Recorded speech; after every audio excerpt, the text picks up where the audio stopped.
A very warm welcome to all of you. Really excited to have this conference and the kind of interest which I'm seeing palpably in today. Let me start by highlighting the three important themes which are very relevant at this point of time. The first one is the title of this conference, Chasing Growth. And when I talk to my colleagues at KIE, why do you keep on having this title, Chasing Growth? It almost makes me feel, and probably is the truth, that growth is elusive. We just keep on chasing it, but it just seems to be getting tougher and tougher. And that is why we continue to chase something. Maybe the time has come where if we stop chasing something and do the right things, it will come whether we chase it or not. So maybe it's time for us to be rethinking fundamentally what is it that is making us chase something which is proving to be pretty elusive as we sit here today. The second important point is the theme which is the Millennium Makers of India, and the people who have really been instrumental in making India happen both professional and entrepreneurial class. And over the next few days, you will meet many of them who have kindly agreed to be with us on this occasion. And they're the true, many of them are outstanding success stories over the last 10, 20, 30 years in making of India. And the third important point is the famous Make in India theme given by the Prime Minister Modi. We have tweaked it to add two other aspects to make in India. One is Makers of India, which is very much there. And second is, I'm very proud that a colleague of ours, Akhilesh, who's right here with us, has released a book which is titled as The Making of India. So Make in India, Makers of India, The Making of India. So the three interesting aspects around the Make in India theme, friends. And as we sit here this morning, I am reminded about one of the most interesting weekends which we have just gone through. After the Indian markets closed on Friday, two developments, major developments have happened, and I'm sure a lot of you must be busy on your iPhones and Blackberries. The US jobs report, which has turned out to be stunningly positive. As I understand, if we take the last 3 months, which is one quarter, the highest growth in jobs in 17 years, and the implications of that in the context of assets, particularly in India, for this conference. And the second, of course, 5 Saal Kejriwal, which seems to be what the exit polls are saying. So both these are major developments, friends, between the time we close markets on Friday and the time we open on Monday. So we are in for very exciting times. Let's see how the markets open, but it's in this context that I just wanted to step back and have a perspective of how I see the situation in the Indian context, looking at what's happening around the world. And I know there are many experts here and people who have a much greater feel about what's happening in the world, but I will try and limit it in the context of how I see it have implications for India. First, the European QE, which was one major event which happened in January, and the sense, I was in Davos, and the sense I got is this may be something which will help Europe muddle along, subject to Greece and what happens around that, but it ensures that there is enough liquidity out there and a weaker euro. Most people seem to be giving me a feel that we are heading for a 1:1 parity on the euro dollar, and from a level of 120, the euro is down to about 113 and sliding pretty fast. So that is one thing, and then along with that, you're seeing a amazing drop in yields on all highly rated European sovereigns, the German bond, whatever is the exact, but somewhere around 0.3 for a 10-year paper. And it just sort of surprises me that how will capital, and I remember Bill Grove's statement, how will capitalism work if interest rates in the world are zero? So that's a question which does come to my mind as you look at the European situation. And then of course, before that, we've had this big correction in oil, and which, again, the sense from Davos was that finally oil by end of the year should settle in the 60s to 70s for the Brent. Again, wide debate on that.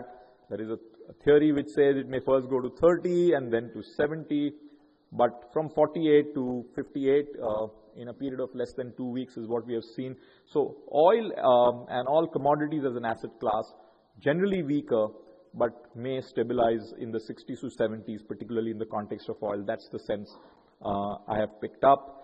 And then moving to US seems to be the only beacon of hope and light for the world. And the jobs report, of course, has been stunning, which means, again, I was looking at the Fed funds rate probability, and the sense I got was that by December 2016, the probability of higher Fed funds rate from a total of 100 basis points has moved up to a total increase of 225 basis points based on the jobs report. So a 25 basis points uptick in expectations of Fed funds rate by December 2016. That's a total increase of 125 basis points from an earlier estimate of 100. And also the probability of the Federal Reserve increasing rates earlier, and I understand the new probability is around the month of July, which seems to be when now the Federal Reserve should be beginning to increase interest rates. On the other hand, if you moved east, the big question is, of course, immediately Middle East, how that goes, and then on to Japan and China. My sense about China is, and I've been talking to a few people, is that it's slowing down much faster. And people from Asia, they may have perspective on this, but the Chinese story seems to be slowing down much faster than what official data reflects. And I was just looking at one statistic, which is steel. The global steel production is 1,600 million tons, or capacity. China has 50% of the world capacity in steel. And India, on the other hand, has 80 million versus China's 800 million tons capacity. And we can see some of the early signs about what this excess capacity in steel in the world is doing, including in terms of India being once upon a time a net exporter of iron ore and steel to becoming a net importer at this stage of both iron ore and steel. So a very significant change is taking place around that. So in this context of a effectively one engine world, which is the US, and what does it do to our future in India? Another interesting aspect about US is that 10 years ago, this one engine was 35% of global GDP. It is now 22%. So US contribution in terms of weightage to global GDP has now reduced from a level of 35% to 22%. And most of that, obviously, that space has been taken up by China. So a stronger US growth, but a lower weightage versus a slower China, a sluggish Europe and Japan, and challenges in the Middle East give you a overall perspective, which is that the world continues to be reasonably deflationary despite US being the bright spot. So what does this mean for India? Number one, I believe that as we go into 2015, till Friday evening, my view was that the Indian economy, from a fundamental growth and monetary policy point of view, including interest rates, my view was Indian GDP growing at about 5.3% as of March 2015 for the year ending March 2015. And I'm going by old data. The new data is something I still cannot fully understand. So 5.3% for March 15. And I would frankly be delighted if India touched 6% next year. I am more of the view of around 5.8% GDP growth for 2016, and we are lucky if we get to 6%. Therefore, my view on growth is more moderate. My view on macroeconomic stability for India is much more positive. I see a flat current account for March 2016, give or take plus minus 0.5% of GDP. Therefore, much more stable current account. I do believe, and this is where the big debate in Delhi is going on between quantity and quality of fiscal deficit. I do believe that the government would certainly be focused on quantity of fiscal deficit, at least for the current year, and would like to project a 3.6, 3.7% number into 2016. There is a very raging debate that it doesn't matter if fiscal deficit is a little higher as long as we are doing the right kind of spending out of the money. But so far, the noises from Delhi are that quantity of fiscal deficit is going to be a significant part of the focus of this government, and therefore, whether it's 4.1 or around for March 2015, a fiscal deficit, as I hear it currently, should be closer to 3.6% for 2016 March, which is, from a quantity point of view, wonderful.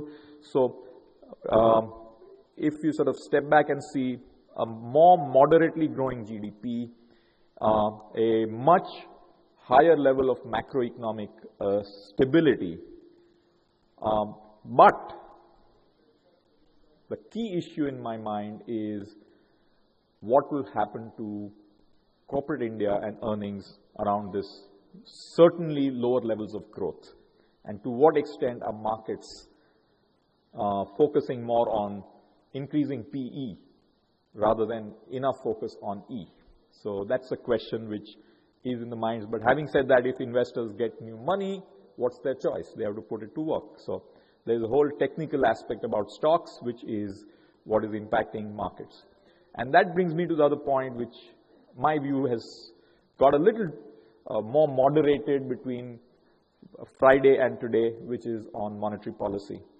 I was strongly of the view that by end of calendar 2015, RBI repo rate would be down to 7% from the current level of 7.75, which would be a total of 100 basis points reduction. But I know the RBI has a very high focus on what's happening globally, particularly the United States. And therefore, if the US jobs data is so much stronger and we are likely to see a potentially faster movement on US interest rates, I would be more of the camp that the speed at which rates drop would be slower. Therefore, interest rate drop in India, which one was expecting another 75 basis points between now and December, I would moderate it more to, if we are lucky, 50 basis points. But Dr. Rajan, and I think you must give credit to the way they have approached this whole business about interest rates, is I think the path is very clearly laid down.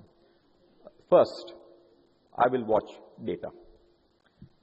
Second, real interest rates, because we want to encourage financial savings, will be 1.5% to 2% above the inflation rate. Therefore, as analysts, as players in the marketplace, the guidance is pretty clear. And the RBI expectation is around 6% inflation by December, January. Our view is a little more modest, 5.5, 5.75. We need to do our math, and with the wind of the US getting a little more aggressive in terms of interest rates, I think 7.25, I would be surprised at 7. I would say 7.25, 7.50 is what I see the repo rate by end of the calendar year, which means the room for drop is less than what I felt on Friday. And this is mainly out of the US data. Of course, you can get new data points and change your minds, which is what the RBI is very open to. But therefore, a repo rate down to around 7.25, maybe 7.50, is where I see the current equilibrium based on the data available and the way RBI is thinking. Therefore, some of the more aggressive believers in interest rate cuts have to factor in this. And my median would be 7.25 repo rate by December 2015. And what does this mean for the economy? It means more hard work. It means a much more gradual increase in growth rates. It is not a hockey stick, and a phrase which I've always loved to say, that this is truly a marathon, not a sprint. And therefore, the curve and the gradient of the growth will be more moderate, but I believe far more sustainable, because we will do the right things. We will not play to the gallery.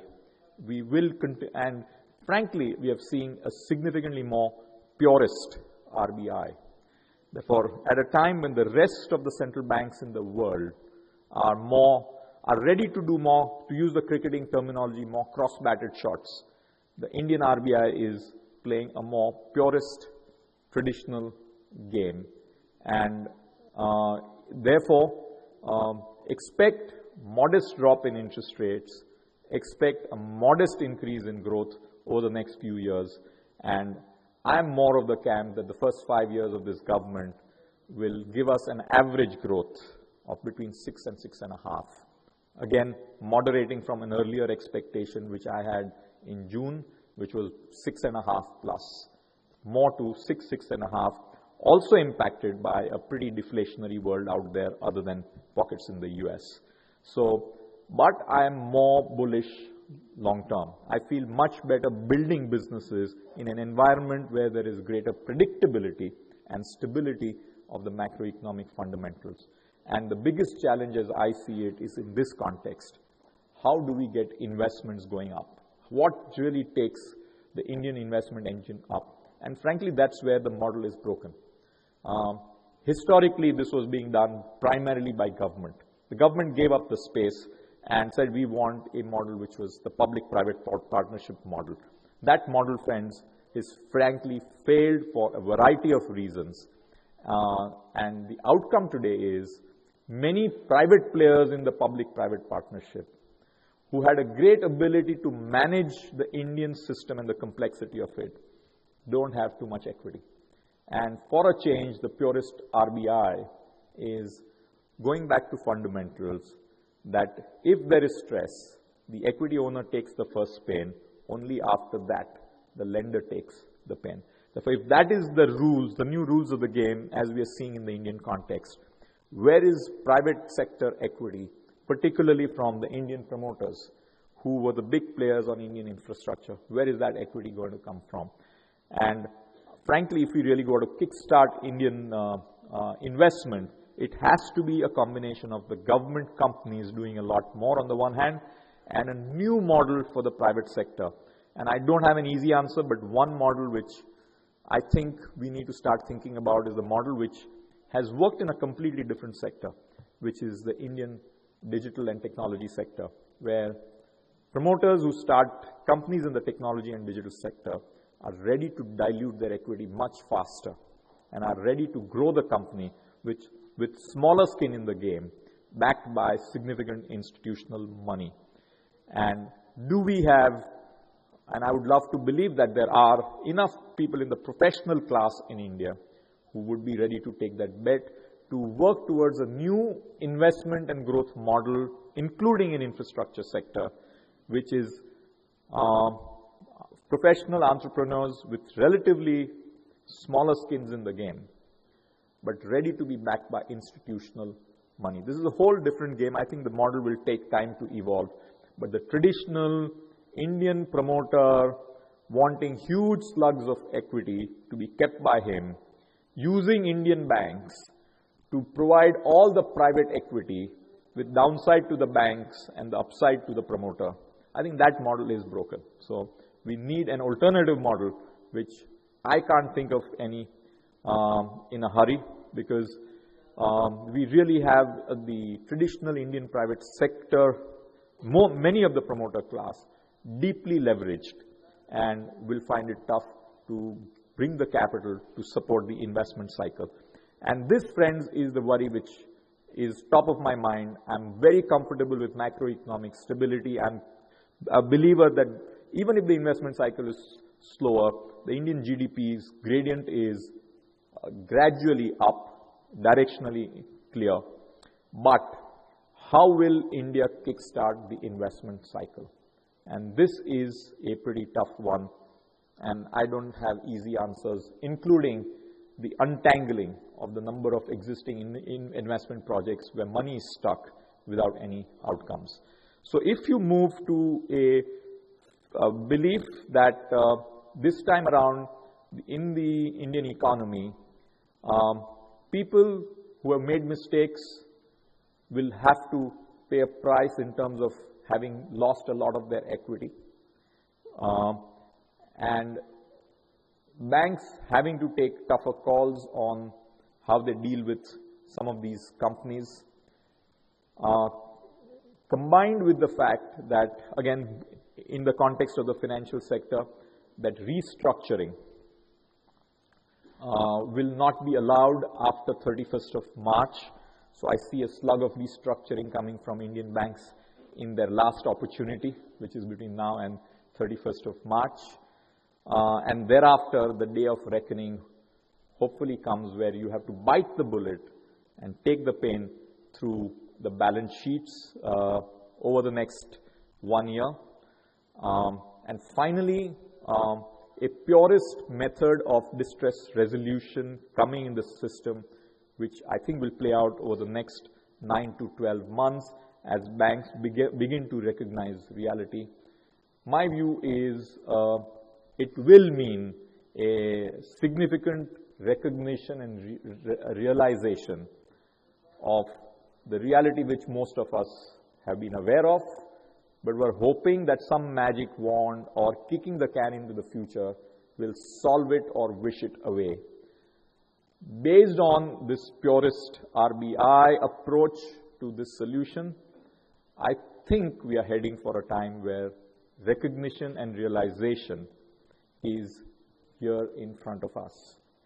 What it means is, very shortly, and in the short run, I think most PSU banks who have holding above 50, well above 50%, will use the opportunity, since all of you are so gracious in providing equity easily, to come to the market, and they are cheap. So you will be happy to, the arbitrage between private sector and public sector is huge. So they will be, I'm pretty confident they will be able to raise money from the public markets.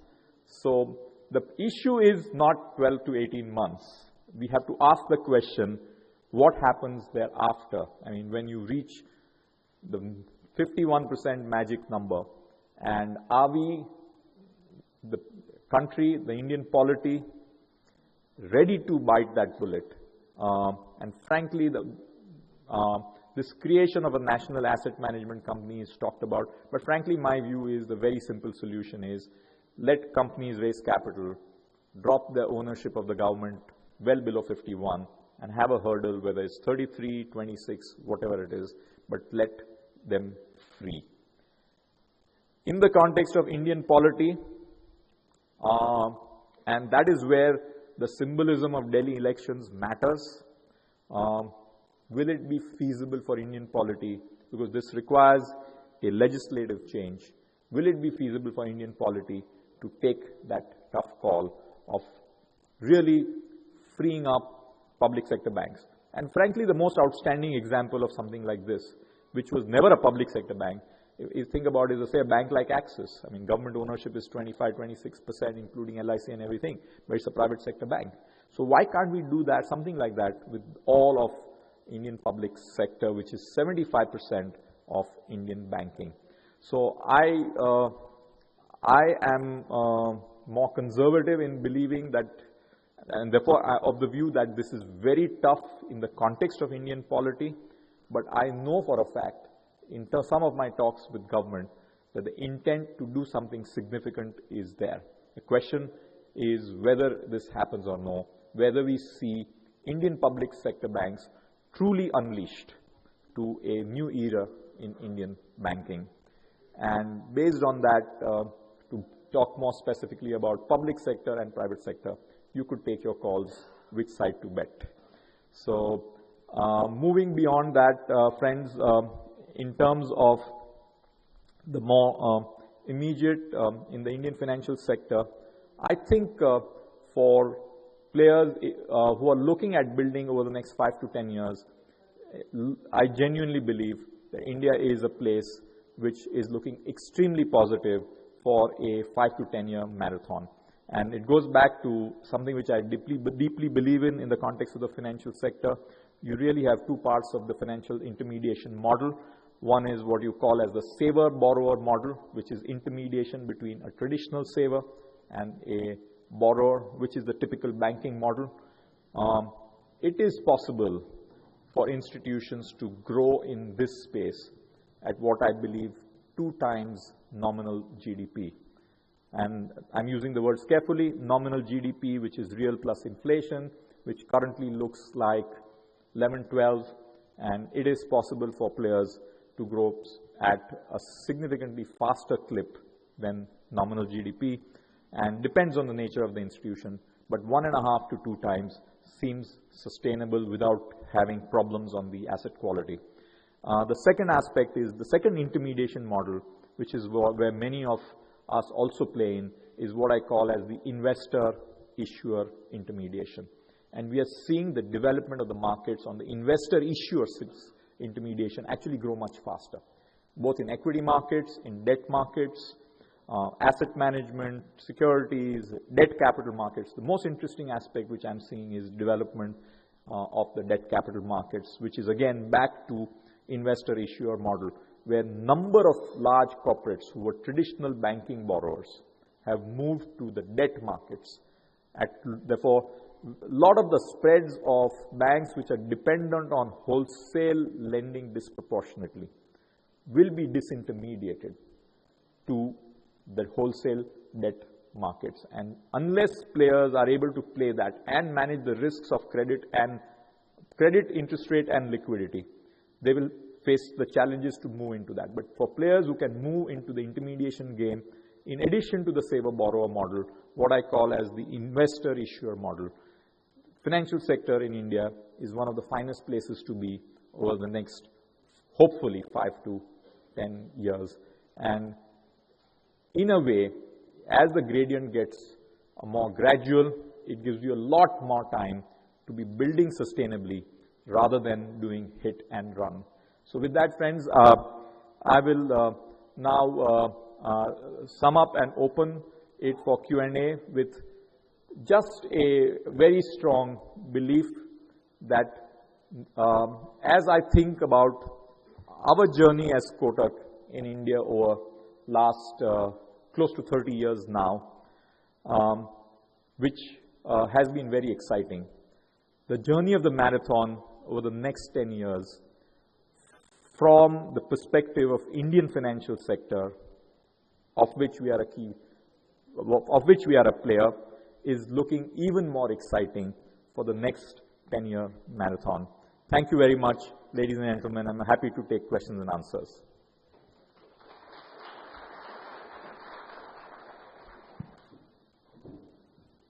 Thank you so much, Mr. Kotak. And we'll open it up for audience questions. If we can have the mics, we need one up here in front.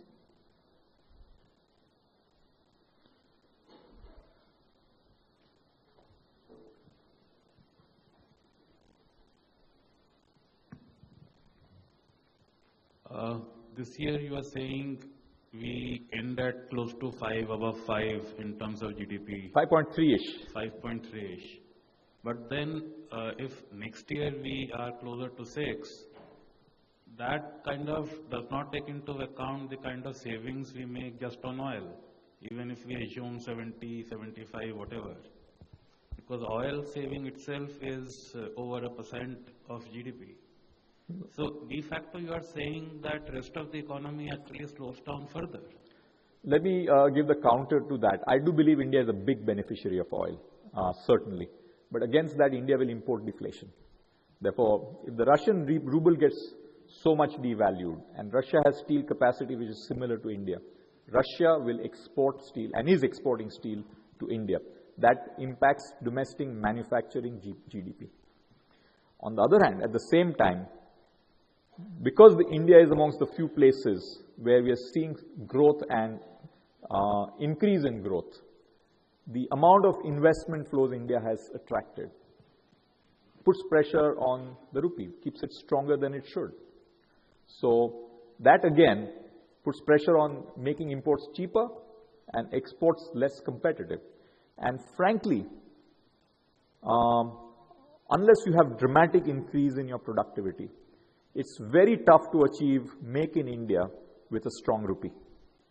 So we will give up some of the benefits of lower oil in terms of importing deflation and lower exports. My father is in the business of cotton, so he runs, he has always been in that business, and the family has been in that business for more than 80 years. It is quite amazing. I'll just give you one statistics there. Today, the cotton prices in India are lower than the minimum support price. Minimum support price is the price at which the government of India is ready to buy. But because of the pressure and the impact, right now, market price of cotton is lower than the minimum support price. And the export market price is even lower. So India, who has been traditionally a significant exporter of cotton, is finding it a huge challenge to export cotton. And I asked him, what is the problem? He says, you know, even if there's a 2 or 3% movement, we get competitive. But the stronger rupee is putting pressure on ability to export. So, sure. So that was one. In the past also, we saw a lot of steel getting imported when CIS had its problem in the late 90s.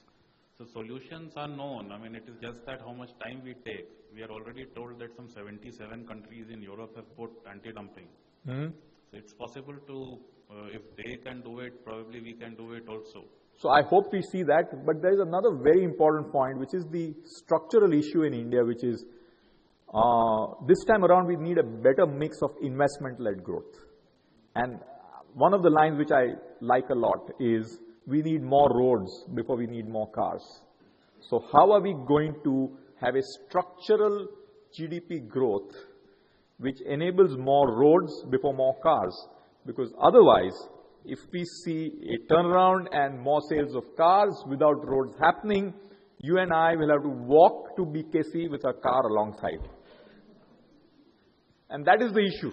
I mean, how are we going to get our mix of growth different this time and sustainable? And again, if you see more cars before you see more roads, inflationary pressures will build up, because that's the real issue. There again, there is a difference of opinion. You know, you are, let's say, more negative on inflation than I am. You know, frankly, last few years... I'm not. I'm more positive than RBI. RBI is saying 6, I'm saying 5.5. Yeah, correct. So, basically, last few years you got inflation because of food and fuel which were getting marked to international prices. Now that's happened. And if the outlook is that rupee stays strong, you know, except for difference in your baskets, inflation differential won't be too much.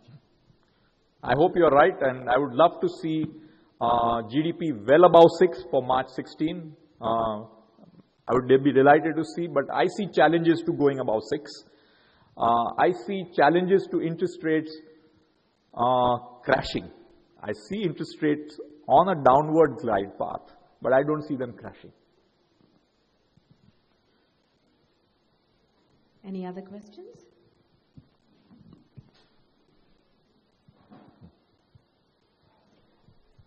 Thanks, Uday.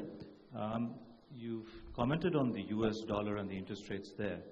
Are your views on the US's ability to increase interest rates affected by the strength of the dollar as well? Because that doesn't seem to be commented much. Yeah, and you know, actually that's one of the conundrums I'm quite amazed by. Maybe it's productivity in the US, whatever it is. A strong dollar and a stronger GDP and a stronger jobs growth, it's a dream. But they're pulling it off, and time and again. So there is something about US which is mind-blowing.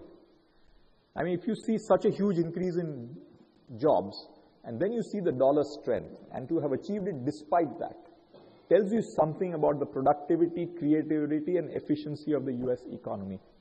And that's the kind of thing I would like to see in India.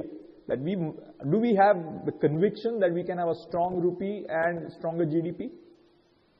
That's the kind of conviction we need. But for that, you need massive improvements in efficiency and productivity and creativity. You need to be creating a lot more Apples, Googles, Facebooks all the time, which dramatically increase new ways of growth. I mean, we all will buy the Apple, the iPhone, whatever rupee dollar. No, but because of the US dollar strength, is there room for further increasing interest rates?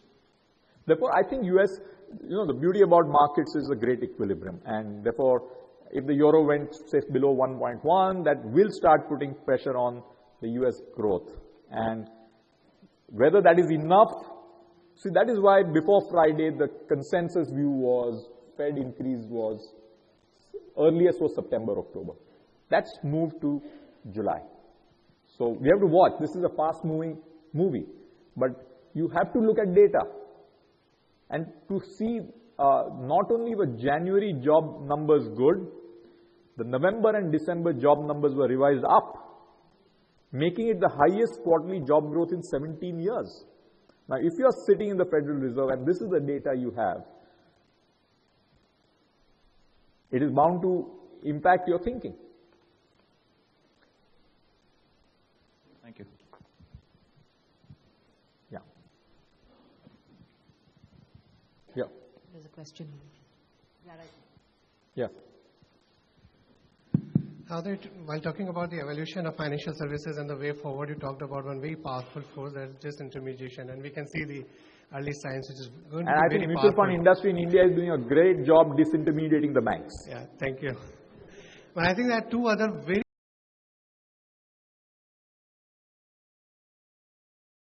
world, the Bitcoin, the crowd lending. I mean, there are so many things that we can talk about. The telecom companies getting into it, and Alibaba selling more mutual funds, so on and so forth. And the last is the stricter regulations. So both in terms of the capital requirement as well as the compliance cost. And if you put all these three put together, they could be so disruptive that going forward, structurally the ROE of our business, I mean the financial services in general, could be much lower than the past. So I want to have your thoughts on that. I think it's a very important point, and let's start with intermediation in financial services. And I would like to believe that there are more mutual funds than distributors. Look at the balance of power in terms of the equation today. Mutual fund industry is completely at the mercy of the distribution industry. Am I right? You're scared even to say yes. The fact of the matter... No, but I see all the other side also. So here is a mutual fund industry which is basically capitulated to the distribution industry. I would worry when the going is damn good for an industry. I would worry about the distribution industry, and that's where things like digitalization can dramatically change the equation for the future. So finally, the whole system of intermediation will see a lot more volumes and much less per unit margin.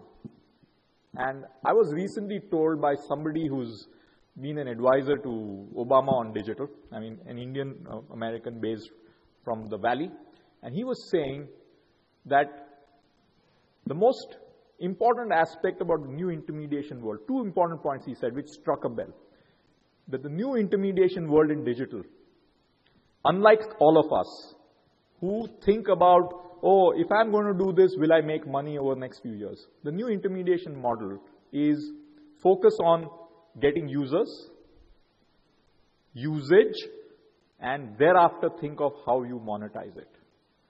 So the whole business model is get users, get usage, figure out making money later. And you've seen this in the case of Facebook, Twitter, WhatsApp. They've disrupted all the existing businesses. I think about SMS versus WhatsApp. The SMS industry has been destroyed by WhatsApp. Has WhatsApp figured out a monetization model? At least I don't pay the $1 even now. But is SMS hurt? The answer is yes. So it's a very important question, and I would say that people who are ready to cannibalize on their own business models smartly better do it now, or else have somebody else eat their lunch. So that is one. And the second interesting point which this gentleman made was, Historically, most of us think about our business model as 80-20. That means 80% of the profits come from 20% of our customers. And therefore, typical management graduates, corporate, all the professionals say, okay, we must really take care of the 20%. He talked to me about a book I have not read called Long Tail. He said, the future is long tail. Keep on increasing your long tail because a small change there will make a lot more money for you, because this 20% you're focusing on, the whole world will, and that 20% will also want it cheaper. So there is a very interesting game in financial services, and the faster we sort of recognize it, the better it is. But you will hopefully find maybe your margins don't go up, but distribution margins have to be watched very carefully in the context of digital. Okay, we'll just take one last question because we're coming on top of the hour. That's up there at the back.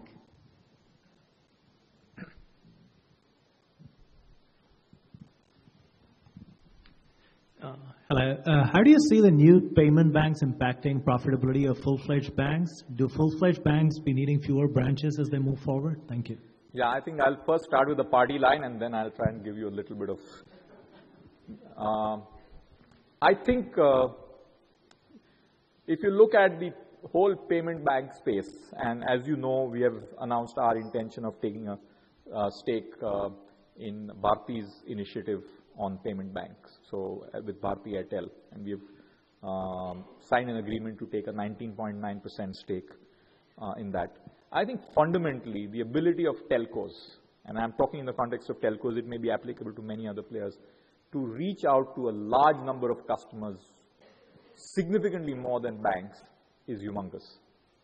So whether it's, I mean, if you look at numbers of some of the telcos, whether it is 250 million customers, 300 million customers at a time when banking industry has genuine, as distinct from accounts which have hardly any money, genuine customers, not more than 400 million for the industry as a whole, and a telecom industry which has 1 billion customers.